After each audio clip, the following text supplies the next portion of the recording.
Beredar kabar kalau bintang sinetron Naysila Mirdad akan mengakhiri masa lajangnya dan sudah siap dinikahi sang kekasih Rostiandi Samanov. Kabar mengenai Naysila Mirdad yang akan melepas status lajangnya itu dikatakan oleh sang ayah, Jamal Mirdad, dalam sebuah wawancara dengan media. Jamal Mirdad menyebut kalau Naysila Mirdad akan dinikahi oleh Rostiandi tahun ini.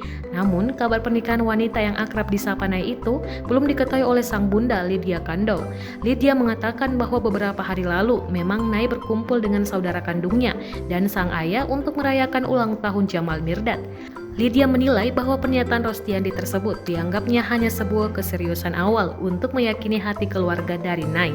Lebih lanjut, Lydia mengaku dirinya akan mendukung jika Naysila Mirdad dan kekasihnya ingin menikah dan meminta persetujuannya.